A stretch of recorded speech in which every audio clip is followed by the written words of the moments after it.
ইব্রাহিম আলাইহিস সালামকে ডাইকা নমরুদ জিগায়, ইব্রাহিম তুমি নাকি আমাদের দেবদেবীগুলার সমস্ত দেবদেবীগুলাকে ভাঙা ফেলছো। ইব্রাহিম বলেন, তোমাদের দেবদেবীরে জিজ্ঞেস করলেই তো হয়, আমারে জিগাওকে। এখন নমরুদ বলে, সরাসরি তোমাকে আমি আর প্রশ্ন না কইরা একটা প্রশ্ন করি, তুমি যদি দেবদেবীর ইবাদত না করো, তুমি কার ইবাদত করো আমারে বলো। ইব্রাহিম আলাইহিস সালাম বললেন, আমি এমন মাওলার ইবাদত করি যে মাওলা মানুষকে মৃত্যু দেয়, মানুষকে হায়াত দান করে। রব্বি আল্লাযী ইউহয়ী ওয়া ইউমীত, রব্বি আল্লাযী ইউহয়ী ওয়া ইউমীত। আমি এমন প্রভুর ইবাদত করি যে প্রভু মানুষদেরকে মৃত্যু দেয়, যে প্রভু মানুষকে জীবন দান করে। সুবহানাল্লাহ কন্যা, এমন প্রভুকে। তো ইব্রাহিম আলাইহিস সালাম যখন এই কথা বললেন, নমরুদ বলে, আনা উহয়ী ওয়া উমীত, আমিও মানুষকে মৃত্যু দেই, আমিও মানুষকে জীবন দেই। ইব্রাহিম জিগায়, তাইলে কেমনে তুমি মানুষকে মৃত্যু দাও, কেমনে মানুষকে জীবন দান করো? নমরুদ বুদ্ধি খাটায়, তার জেল থেকে দুইজন আসামিকে নিয়ে আসে, একজনের সাথে সাথে ফাঁসি দেয়, আরেকজনের গলার মধ্যে ফাঁসির দড়ি ঝুলায়া জল্লাদরে ডাক দিয়ে বলে, আসামিরে মাফ করে দাও, ছাইরা দাও। ছাইরা দেওয়ার পরে যুক্তি দেয়, এই দেখো আমি ইচ্ছা করলেই মানুষকে মৃত্যু দেই, ইচ্ছা করলেই মানুষকে ছাইরা দিতে পারি, সুতরাং তুমি আমার ইবাদত করো।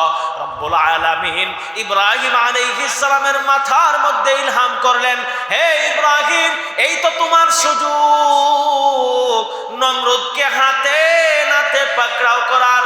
এখন ইব্রাহিম আলাইহিস সালাম নমরুদকে বললেন, ফা ইন্নাল্লাহা ইয়াতি বিশ-শামসি মিনাল মাশরিক ফাতি বিহা মিনাল মাগরিব। আমি এমন মাওলার ইবাদত করি যে মাওলা পূর্ব দিকে সূর্য উদয় করেন আর পশ্চিম দিকে অস্ত যায়। ফাতি বিহা মিনাল মাগরিব, তোমার যদি ক্ষমতা থাকে, আমার মাওলা তো পূর্ব দিকে সূর্য উদয় করেন, তুমি আগামী কালকে পশ্চিম দিকে উদয় করে দেখাও। কথার মর্ম আপনারা বুঝেনি নাই, বুঝলে আপনাদের ভিতর সুবহানাল্লাহর আওয়াজটা তো কম আসার কথা না। ইব্রাহিম আলাইহিস সালাম বলতেছেন, আমার মাওলা তো এমন মাওলা যে মাওলা পূর্ব দিকে সূর্য উদয় করেন, পশ্চিম দিকে অস্ত যায়। তুমি যদি আসলেই মাওলা হয়ে থাকো, তাইলে আগামী কালকে সূর্য পশ্চিম দিকে উদয় করে দেখান। নমরুদের দ্বারা কি এটা সম্ভব? নমরুদের বাবার দ্বারা সম্ভব? পুরা দুনিয়াবাসীর দ্বারা এটা কি সম্ভব? ইব্রাহিম আলাইহিস সালামের কথার জবাবে নমরুদ একদম ঠ মেরে দেয়। দেশের প্রধান বাদশাহ যিনি, মানুষের সামনে এত বড় লজ্জা পাইয়া এখন তার আর মাথা ঠিক নাই। ইব্রাহিম আলাইহিস সালামকে গ্রেফতারের জন্য সে হুকুম দেয়, তার বাহিনীরা বলে, ইব্রাহিমকে গ্রেফতার করে জেলের মধ্যে রাখো। ইব্রাহিম আলাইহিস সালামকে গ্রেফতার করে জেলের মধ্যে রাখা হইল। এখন সে চিন্তা করলো, জেলের মধ্যে গেলেও তো মানুষ হিরোর মতো হয়ে যায় কি যায় না? মানুষের অন্তরে তার সম্মান বাইরে যায়, এরকম হয় না? কথা বুঝেন নাই মনে হয়? যেমন বড় বড় আলেমদেরকে দেখেন, আল্লামা মামুনুল হক দামাত বারাকাতুহুম, খালেদ সাইফুল্লাহ আইয়ুবী দামাত বারাকাতুহুম, আল্লামা আহমদ শফি রাহিমাহুল্লাহ, আল্লামা জুনাইদ বাবুনি নগরী রহমতুল্লাহি আলাইহি, এরকম এই আহমদ শফি রহমতুল্লাহি আলাইহি, এরকম বড় বড় যত বুজুর্গানে দিনরা ছিলেন যারা জেলের মধ্যে গেছেন, তাদের সম্মান বাড়ছে না কমছে? তো ইব্রাহিম আলাইহিস সালামকে জেলের মধ্যে পাঠানোর পরে নমরুদের ভিতরেও চিন্তা যে ইব্রাহিমকে যে জেলে পাঠাইলাম, এখন ধীরে ধীরে তো মানুষের কাছে তার মাহাত্ম্য বাড়তেছে, সে যা বলে মানুষ তাই মাইনা নেয়, কত সুন্দর যুক্তি দিয়া বলে। সুতরাং ইব্রাহিমকে শুধু জেলের মধ্যে রাখলে হবে না, এমন কোন কাজ করতে হবে যেন ইব্রাহিমকে দুনিয়া থেকে উঠাইয়া দেওয়া যায়। এখন তার পুরা দেশের মানুষকে এক জায়গায় সমাবেশের ডাক দিয়া নমরুদ ডাক দিয়া বলল, হাররিকুহু ওয়ানসুরু আলিহাতাকুম। নমরুদ তার দেশের মানুষকে ডাক দিয়া বলল, হাররিকুহু ওয়ানসুরু আলিহাতাকুম, হাররিকুহু, যদি তোমরা বাঁচতে চাও তাইলে ইব্রাহিমকে পোড়ায়া মারো, নাউজুবিল্লাহ করনা। ওয়ানসুরু আলিহাতাকুম, যদি তোমরা তোমাদের ইলাহদেরকে সাহায্য করতে চাও, তোমাদের ইলাহ যাদের ইবাদত তোমরা করো, যে মূর্তিগুলার ইবাদত করো, এই মূর্তিগুলার ইবাদত যদি তোমরা স্থায়িত্ব নিতে চাও, তাইলে এক কাজ করো, তোমরা ইব্রাহিমকে আগুনের মধ্যে পোড়ায় মারো। ইন কুনতুম ফাইলিন, যদি তোমরা সমাজের মধ্যে কিছু করতে চাও তাইলে এই কাজ করো। যখন ইব্রাহিম আলাইহিস সালামের বিপক্ষে নমরুদ এই ঘোষণা দিল, পুরা দেশের মানুষেরা এক জায়গার মধ্যে লাকড়ি সংগ্রহ শুরু করে দিল। নাউজুবিল্লাহ বলেন। এখন ইবাদত করাকে তারা যেরকম গুরুত্ব দিত, লাকড়ি সংগ্রহ করাকে তারা এরকম গুরুত্ব দেওয়া শুরু করলো। লাকড়ি পুরা দেশের মানুষেরা সংগ্রহ করতেছে। একটা দেশের মানুষ যদি লাকড়ি সংগ্রহ শুরু করে তাইলে কম দিনে হাজার হাজার টন লাকড়ি এক জায়গায় জমা করা সম্ভব কি সম্ভব না? তখন পুরা এলাকার মানুষেরা লাকড়ি সংগ্রহ করলো। এই জায়গার মধ্যে বিশাল এক পুকুরের মধ্যে লাকড়ি সংগ্রহ কইরা ওই জায়গার মধ্যে আগুন চেতায়া দেয়া হইল, বিভিন্ন রকমের তেল দিয়া, বিভিন্ন রকমের দাহ্য পদার্থ দিয়া। ও দোস্ত, আগুন যখন এমন ভাবে প্রজ্বলন করা হইল, ওইটার ধারে কাছে কেউ যাইতে পারে না। এখন ইব্রাহিম আলাইহিস সালামকে ওই জায়গার মধ্যে ঢিল দিয়া মধ্যখানে কেমনে ফালান যায়? এখন তাদের মধ্যে যারা বৃদ্ধ ছিল তারা বুদ্ধি দিল যে মিনজানিক তৈরি করো। মেলার মধ্যে দেখছেন না চরকি থাকে, চরকি, এই চরকির মতো একটা প্রোডাক্টের নাম হলো মিনজানিক, যেগুলা দিয়ে আগে যুদ্ধের সময় দুশ্মনদের উপর পাথর আক্রমণ করা হইতো। বিশাল বিশাল পাথরগুলা এই মিনজানিকের মধ্যে স্থাপন কইরা দূর দূরান্ত পর্যন্ত মেলা দিয়া ফালান যাইতো। এরকম মিনজানিক তৈরি করা হইল। মিনজানিক তৈরি করার পরে ইব্রাহিম আলাইহিস সালামকে ওই মিনজানিকের সামনের দিকে বাইদা রাখা হইল, যাতে একদম ঢিল দিয়ে আগুনের মধ্যখানে দেয়া যায়। এখন বলেন, আল্লাহ যদি কাউকে বাঁচাইতে চায়, দুনিয়ার কারো কি কোনো ক্ষমতা আছে? এখন আল্লাহ তাআলা রহমতের ফেরেশতাদেরকে পাঠিয়ে দিলেন হাজারে হাজার। রহমতের ফেরেশতারা আইসা মিনজানিকের বিভিন্ন জায়গায় ধইরা বইসা আছে। এখন মিনজানিকের ড্রাইভার যে চরকি ঘুরান দেয়, এটা তো আর ঘুরে না। না ঘুরলে কি আর ইব্রাহিম আলাইহিস সালামকে মেলা মারা যাবে? শয়তান তখন, দেখেন আমার দিকে ভালো করে তাকান, হাদিসে আসছে কি রকম সুন্দর করে দেখেন। শয়তান বৃদ্ধ লোকের বেশ ধারণ করে আসছে, একদম বুড়ো মানুষ, সাদা দাড়ি, একদম পাগড়ি পুগড়ি লাগায়া সুন্দর করে আইসা বলতেছে, বুড়া মানুষের কথা তোমরা কি আর শুনবা? ইব্রাহিম তো যেই সেই কোনো ব্যক্তি না, ইব্রাহিমকে ইচ্ছা করলেই তোমরা ফালাইতে পারবা না, কারণ আমি জানি ইব্রাহিমের সাথে জিন থাকে, জিনেরা তোমাদের এই মিনজানিক জ্যাম করে ফেলছে। আচ্ছা বলেন, ইব্রাহিমের সাথে জিন আছে না ফেরেশতা? এখন শয়তান তাদেরকে যখন বলল ইব্রাহিমের সাথে বিশাল বিশাল জিন আছে, জিনের কথা শুনলে মানুষ কিছুটা ভয় পায় কি পায় না? এখন তারা বলল, তাইলে বৃদ্ধ আল্লাহর ওলি, তাইলে কি করণ যায়? এখন শয়তান তো মানুষের বেশ ধরে আসছে, বলতেছে আমি এমন বুদ্ধি তোমাদেরকে দেব যে বুদ্ধি 100 থেকে 100 কাজে লাগবে। বলে কি বুদ্ধি? এলাকা থেকে 40 জোড়া, 40 জন পুরুষ আর 40 জন মহিলা ধরে নিয়ে আসো, নারী ধরে নিয়ে আসো, ধরে আইনা একদম বিবস্ত্র করে যে ছাদের মধ্যে তোমরা মিনজানিক স্থাপন করেছ, ওই ছাদের মধ্যে একদম খুল্লা জেনা ব্যভিচারের মধ্যে লাগাইয়া দাও। তাইলে দেখবা ইব্রাহিমের সাথে যে জিনগুলা আছে, জিনগুলা উদাও হয়ে যাবে। আচ্ছা বলেন, রহমতের ফেরেশতা খারাপ জায়গায় কি থাকে? তাহলে শয়তানের কথা ঠিক কি ঠিক না? সে তো কইতেছে 19-20 কইরা, কিন্তু কথা তো বাস্তব বলতেছে। ইব্রাহিম আলাইহিস সালামকে ফেরেশতারা আটকায়া ধরে রাইখা দিছে। এখন শয়তান বুদ্ধি দেয়, তোমরা 40 জন নারী 40 জন পুরুষকে এই জায়গার মধ্যে জমায়েত করো। এলাকা থেকে বাছাই কইরা 40 জোড়া পুরুষ নারী এক জায়গার মধ্যে জমায়েত করা হইল। এদেরকে যখন জেনা ব্যভিচারের মধ্যে লিপ্ত করে দেওয়া হইল, ও দোস্ত, আল্লাহ রব্বুল ইজ্জতের পাঠানো ফেরেশতা, রহমতের রহমতের ফেরেশতা খারাপের মধ্যে আর থাকতে পারে না, উনারা মিনজানিক ছাইড়া দিয়া আসমানে চলে গেল।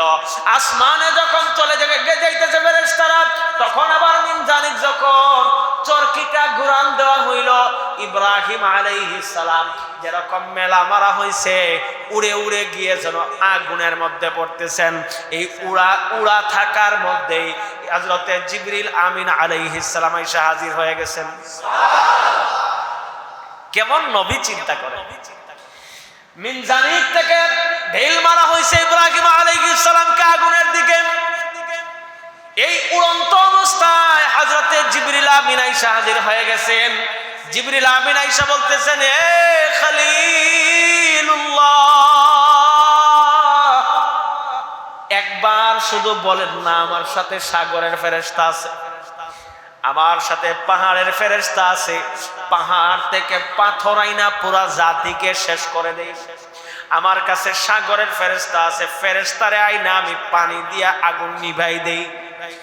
ইব্রাহিম আলাইহিস সালামের অন্তরের মধ্যে কেমন আল্লাহ প্রেম, একবার কল্পনা করেন কেমন আল্লাহ প্রেম। ইব্রাহিম আলাইহিস সালাম প্রশ্ন করতেছেন, আম্মা ইলাইকা ফালা, আমার মাওলা কি আমারে দেখে না? তোমার সাহায্যের আমার দরকার নাই। ইব্রাহিম আলাইহিস সালাম বলতেছে, আমাকে যে নমরুদ আগুনের মধ্যে ফালায়া দেয়, যে মাওলার দ্বীন প্রচারের জন্য আমার উপর এই মুসিবত আসছে, যে মাওলার দ্বীন প্রচারের জন্য আমার উপর জুলুম হইতেছে, এই মাওলা তো আমারে দেখতেছে। ইব্রাহিম আলাইহিস সালামকে জিবরিল বলতেছিলেন, আমার কি কোনো সাহায্যের আপনার প্রয়োজন আসেনি? ইব্রাহিম আলাইহিস সালাম বললেন, আম্মা ইলাইকা ফালা, তোমার কোনো সাহায্যের প্রয়োজন নাই। যে মাওলার দ্বীনের নবী হয়ে আমি দুনিয়াতে আসছি, এই মাওলাই আমার জন্য যথেষ্ট। এখন ইব্রাহিম আলাইহিস সালাম যখন জিবরিল আমিনকে ফিরাইয়া দিলেন, এরপরে উনি সুকুনতের সাথে পড়তেছেন, হাসবিয়াল্লাহু ওয়া নি'মাল ওয়াকিল। পড়েন না আমার সাথে, হাসবিয়াল্লাহু ওয়া নি'মাল ওয়াকিল। একবার সকলে বলেন আল্লাহু আকবার। ইব্রাহিম আলাইহিস সালাম বলতেছেন, হাসবিয়াল্লাহু ওয়া নি'মাল ওয়াকিল, আমার জন্য আমার মাওলাই যথেষ্ট। আমার জন্য কেই যথেষ্ট? আল্লাহই যথেষ্ট, আর তিনি আমার জন্য উত্তম পরিকল্পনাকারী। এই কথা যখন ইব্রাহিম আলাইহিস সালামের মুখ থেকে বের হইছে, জবান থেকে বের হইছে, আল্লাহ তাআলা আগুনকে ডাক দিয়ে বলেন, আল্লাহ এখন আর ফেরেশতা ডাকে নাই, আল্লাহ এখন আর পাহাড়ের ফেরেশতা ডাকে নাই, আগুনের ফেরেশতা ডাকে নাই, জিবরিলকে ডাকে নাই, মিকাইলকে ডাকে নাই, বড় বড় কোন ফেরেশতাকে না ডাইকা আল্লাহ তাআলা তার জবান দিয়া আগুনকে ডাক দিয়া বলে, কুলনা ইয়া নারু কুনি বারদাও ওয়া সালামান আলা ইব্রাহিম। আগুন, আমি আল্লাহ সরাসরি হুকুম দিলাম, আমি আল্লাহ আমার নিজ জবান দ্বারা হুকুম দিলাম, তুমি আমার দোস্ত, আমার বন্ধু, আমার খলিল ইব্রাহিমের জন্য একেবারে নাতিশীতোষ্ণ হয়ে যা। ইব্রাহিম আলাইহিস সালাম আগুনে গিয়ে পড়লেন। একদিন না, 2 দিন না, 3 দিন না, 1 সপ্তাহ 2 সপ্তাহ না, পুরা 40 দিন আগুনের মধ্যে অবস্থান করলেন ইব্রাহিম আলাইহিস সালাম। ইব্রাহিম আলাইহিস সালামের একটা পশম পুড়ে নাই। এই শক্তি দিয়েছেন কে? আগুনকে হুকুম দিয়েছেন কে? এখন ইব্রাহিম আলাইহিস সালামের এই মুআজিজা দেখিয়া এলাকাবাসী মানুষেরা তো আরো খেপে গেছে। এই যে বললাম, কিছু মানুষ ভালো দেখার পরে ভালোটা গ্রহণ করে, আর কিছু মানুষ হক দেখার পরে এটার দিকে খেপে যায়। এমন মানুষ আমাদের সমাজে নাই, অভাব নাই, অভাব নাই।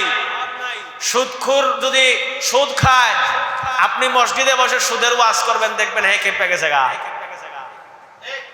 আছে না? মাদক সেবীকে মাদক সেবন করে, আপনি মসজিদের মিম্বরে বসে মাদক নিয়ে কথা বলবেন, সে খেপা যাবো গা। কথা ঠিক কিনা? হক কথা কিছু মানুষ সহ্য করতে পারে না, আর কিছু মানুষ এমন আছে যে হুজুর বলছে যেটা বা অমুক এটা বলছে কথাটা আসলেই রাইট, তাই এটা আমি মাইনে নেই। এমন লোক কি নাই? হাজারে হাজার আছে। নতুবা এই সমাজ চলতো না, নতুবা সমাজ চলতো না। তো আল্লাহ তাআলা যখন ইব্রাহিম আলাইহিস সালামকে 40 দিন পরে আগুন থেকে বের করলেন, এটা দেখে এলাকাবাসী খেপে গেল, নমরুদ খেপে গেল। তার এলাকার যুবকদেরকে ইব্রাহিম আলাইহিস সালামের পিছনে লেলায়া দিল। একমাত্র যুবক, একমাত্র ব্যক্তি হযরত ইব্রাহিম আলাইহিস সালামের চাচাতো ভাই, যুবক মানুষ লূত, যিনি পরবর্তীতে নবী হয়েছিলেন। আল্লাহ তাআলা উনার অন্তরের মধ্যে এত পরিমাণ পরিবর্তন নিয়ে আসলেন যে লূত আলাইহিস সালাম হযরত ইব্রাহিম আলাইহিস সালামের কাছে ঈমান আনয়ন করলেন। এই একমাত্র ব্যক্তি। আর আগেই ঈমান আনয়ন করছিলেন ইব্রাহিম আলাইহিস সালামের কাছে একজন ব্যক্তি, উনি ছিলেন হযরতে সারা, যিনি ইব্রাহিম আলাইহিস সালামের বিবি ছিলেন, বউ ছিলেন। তাইলে ঈমানদারদের পরিমাণ কয়জন? ইব্রাহিম আলাইহিস সালাম সহ কয়জন? এখন এই অবস্থা যখন তৈরি হয়ে গেল, ইব্রাহিম আলাইহিস সালাম চিন্তা করলেন আমাদের উপর দিন দিন খালি মুসিবত আসতেছে, মুসিবত আসতেছে, এখন কি করা যায়? ইব্রাহিম আলাইহিস সালাম বিবি এবং ভাতিজার সাথে পরামর্শ করলেন, ভাতিজা কি করা যায় বলো তো?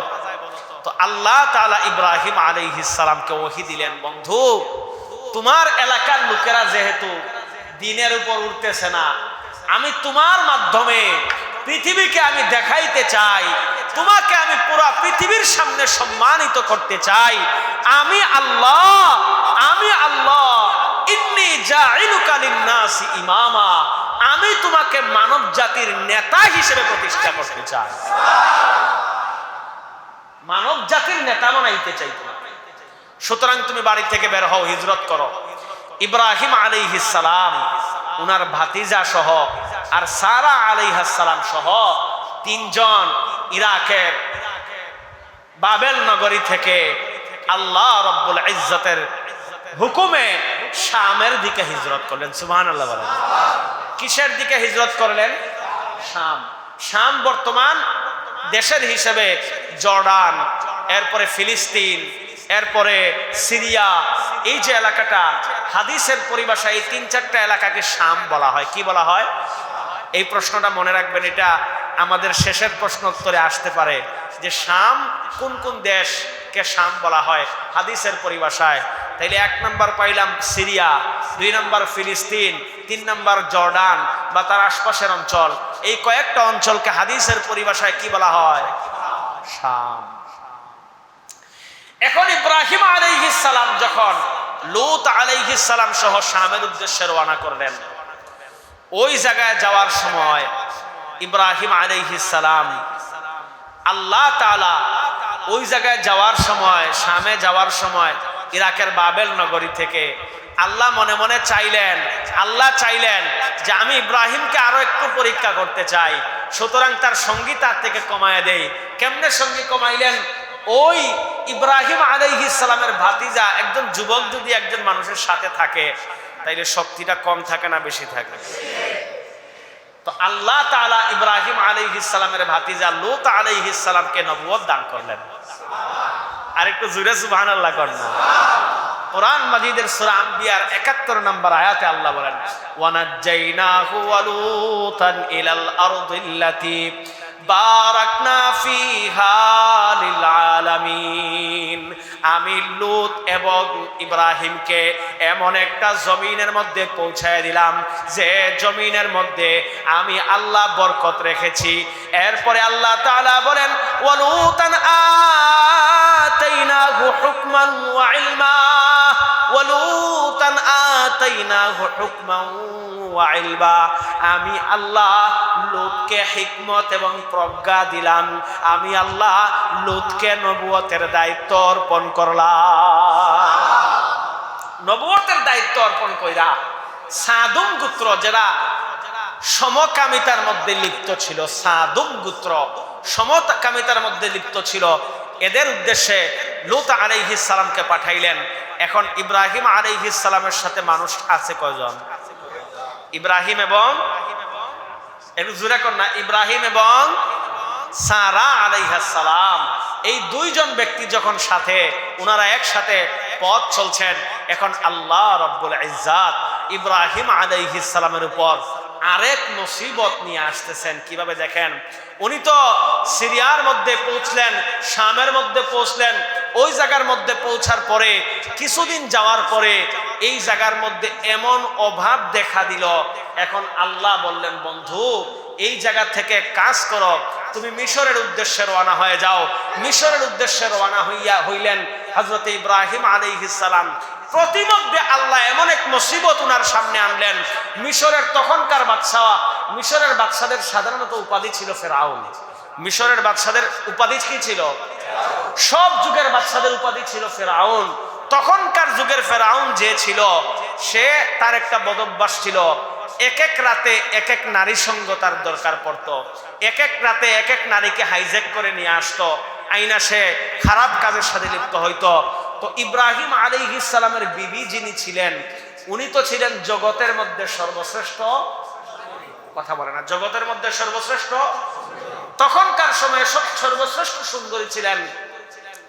এখন ওই ফেরাউনের পাইক পেয়াদারা আয়েশা হযরতে সারা আলাইহিস সালামকে পাকড়াও করছে।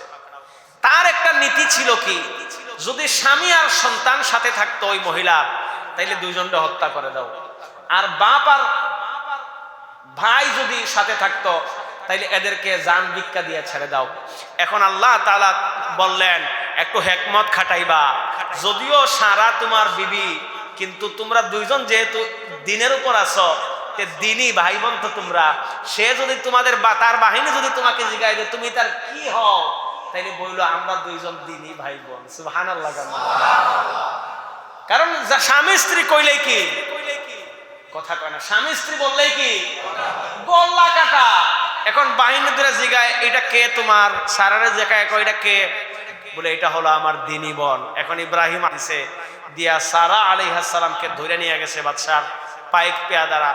এখন বাদশাহ যখন রাত্রি হয়ে গেছে, হযরতে সারা আলাইহিস সালামের কাছে আসতে চায়, উনি আল্লাহর কাছে হাত তুলে বলেন, মাওলা আপনি আমাকে ঈমানের সম্পদ দান করেছেন, ওগো আল্লাহ আপনি আমাকে নবীর পত্নী বানিয়েছেন, আল্লাহ এই জালিমের হাত থেকে আপনি আমাকে রক্ষা করেন। ইব্রাহিম আলাইহিস সালামের বিবি হযরতে সারা আলাইহিস সালাম যখন প্রথম দোয়াটা করলেন, আল্লাহ রব্বুল ইজ্জাত এমন ভাবে দোয়াটাকে কবুল করলেন, এমন ভাবে দোয়াটাকে কবুল করলেন যে ওই বাদশার ডান হাত একদম অকেজো হয়ে গেল। এখন যখন তার ডান হাত আর কাজ করে না, এখন তো পড়ছে মুসিবতে। এখন কইতেছে যে তোমারে আমি ছেড়ে দিব, তুমি আমার একটু দোয়া করো। এই আগে যেরকম দোয়া করছো, এরকম দোয়া কইরা তোমার আল্লাহরে কও যে আমার জন্য বাদ দেয়, আমি তোমারে ছেড়ে দিব। আমাদের সিলেটে একটা কথা আছে, শয়তান বুড়া হইলো পথে নাকি মুঠে। আমাদের সিলেট মানে পথে প্রস্রাব করে, এটা শুদ্ধ ভাষাটা এটা যে শয়তান বুড়া হইলো পথের মধ্যে প্রস্রাব করে। তো আমাদের সিলেটের ভাষায় একটা কথা আছে, শয়তান বুড়া হইলো পথে মুঠে। আমাদের সিলেটের ভাষায় একটা প্রবাদ এটা। তো এটার বলার মানে হলো এটা, সে যখন আবার দোয়া করছেন সারা আলাইহিস সালাম, সে ভালো হয়ে গেছে। ভালো হইয়া তো এখন তারা আর মনে মানে না, এত সুন্দরী এক নারী আমার সামনে। এখন সে আবার গেছে আগায়া ধরার জন্য সারা আলাইহিস সালামকে। উনি শুধু আসমানের দিকে তাকায় বলছে, আল্লাহ আপনি আমাকে হেফাজত করেন। 2 নম্বর বার, আগে তো তার শুধুমাত্র ডান হাত অকেজু হয়েছিল, এখন আল্লাহ তার উভয় হাতকে অকেজু বানায় দিছে। হযরতে সারা আলাইহিস সালাম দোয়া করলেন, তার 2 হাত অবশ হয়ে গেল। এখন সে চিৎকার চেঁচামেচি দিয়া বলতেছে, আমি এখনই তোমাকে আমার মহল থেকে বিদায় করব। তোমার দোহাই, ওই তোমার মাওলার, যে মাওলার তুমি ইবাদত করো, যার কাছে দোয়া করো, আর তোমার উপর আমি আক্রমণ করব না। তুমি আমাকে এইবারের মতো মাফ করে দাও। সারা আলাইহিস সালাম বললেন, প্রথমবার মাফ করলাম, দ্বিতীয়বার আক্রমণ করলা, তৃতীয়বার যে করবা না এর তো কোনো গ্যারান্টি নাই। এখন সে বলতেছে, আমি ওয়াদা করলাম আর তোমার উপর কোনো আমার পক্ষ থেকে আক্রমণ হবে না, আমাকে তুমি এইবারের মতো মাফ করে দাও। সারা আলাইহিস সালাম আল্লাহর কাছে দোয়া করলেন, আল্লাহ রাব্বুল ইজ্জত তার দুই হাত ভালো করে দিলেন। এখন ওই সিলেটি প্রবাদের মধ্যে মিলাদ তৃতীয়বার ভালো হওয়ার পরে একটু সময় যাওয়ার পরে তার অন্তর আর মানে না, বিশ্ব সুন্দরী এত সুন্দর আর জীবনে কোনোদিন দেখে নাই। এখন পা দিয়া হাইটা হাইটা সামনে আগায় সারা আলাইহিস সালামের উপর ঝাঁপায়া পড়ার জন্য। এখন সারা আলাইহিস সালাম আসমানের দিকে তাকায় বলেন, আল্লাহ, যে পানি আমার দিকে আগায় এই পা আপনি মাটির মধ্যে ধসায়া দেন, এই মাটির মধ্যে ঢুকায়া দেন। ওই বাদশা যখন ইব্রাহিম আলাইহিস সালামের বিবি সারা আলাইহিস সালামের দিকে আগাইতেছিল, আগে তো 2 হাত ও কেজো হয়েছিল, এখন 2 হাত ও কেজো, পুরা শরীর ও কেজো। এখন তার শরীর পা হাঁটু পর্যন্ত আল্লাহ তাআলা মাটির মধ্যে ঢুকায়া দিয়ে দিছে। মাটির মধ্যে ঢুকে যাওয়ার পরে অর্ধেক পা। এখন তো তার ভিতরে চলে আসছে বলে এই নারী তো যেই সেই নারী না,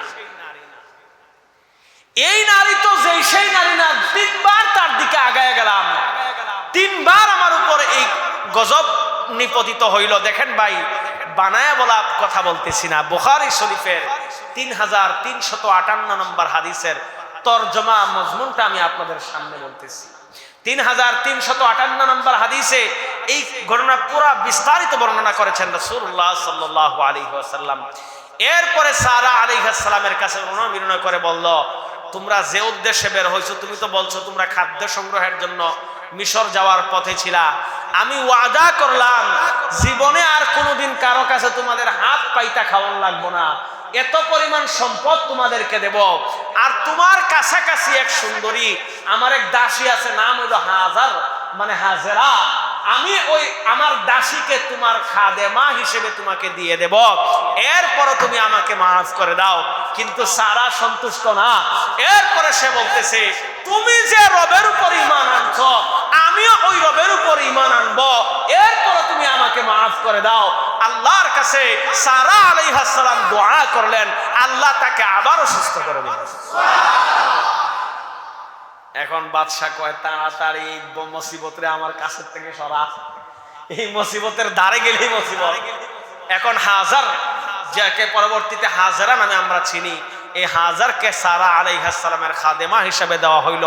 আর বিশাল ধনসম্পদের ভান্ডার হযরতে ইব্রাহিম আলাইহিস সালাম আর হযরতে সারা আলাইহিস সালামকে দিয়া আবার শামের উদ্দেশ্যে পাঠিয়ে দেওয়া হইল। আল্লাহ তাআলা যতটুকু শুনলাম এতটুকুর উপর আমাদেরকে আমল করার তৌফিক দেখ, সকলে বলি আমিন।